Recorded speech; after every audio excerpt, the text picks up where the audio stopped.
Okay,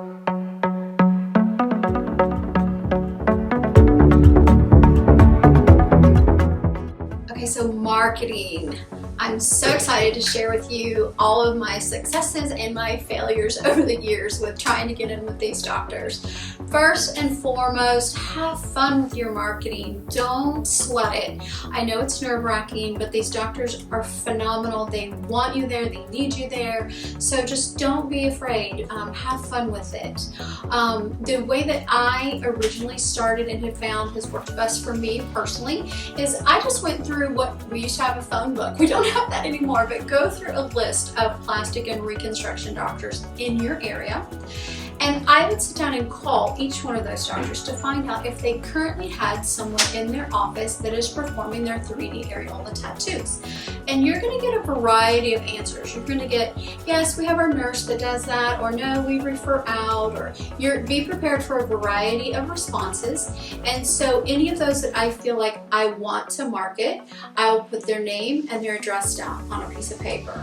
Now, if I were to call a doctor's office and they said, yes, we have, Sally Mae that, is a tattoo artist, she comes in and she performs our tattoos, I would not market that office just out of respect and a kind of a professional courtesy to that tattoo artist.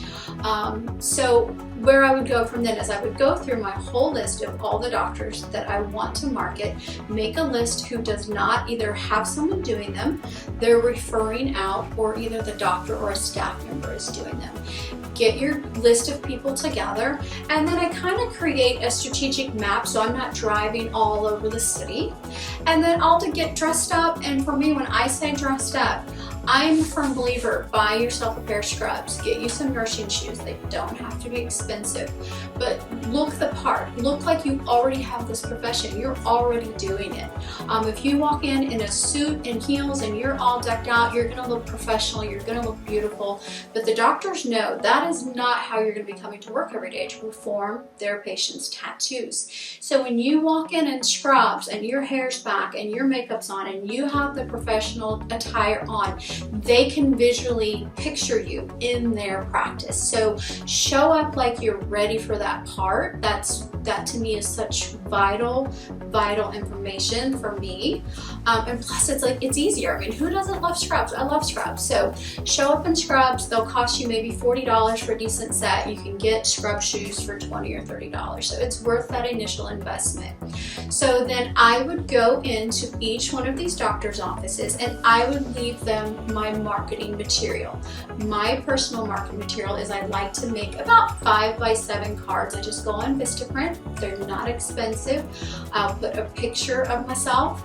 I put 2 or 3 pictures of my work. And then I put a very short, brief explanation of what I'm wanting.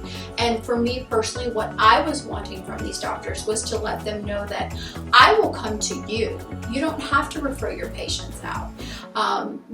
However, if you're not wanting to work in a doctor's office, maybe you want your marketing to say, I would really appreciate your referrals, or we'll work with you hand in hand to ensure that you get your patients before and afters, and that we'll take wonderful care of your patients, or whatever you want your marketing material to say. But I would walk into their office with the marketing material and I would just introduce yourself and let them know that you perform 3D areola tattoos and that you would love the opportunity to schedule a time to maybe visit with them and see about implementing your services into their practice. Now, for you guys, I want to specialize this for you because the male artists that I've worked with and trained, they kind of feel like they're at a little bit of a disadvantage. Like they feel like women are really preferred in this industry. And I will tell you, speaking from firsthand, the doctors do not care if they're artists or male or women. Okay?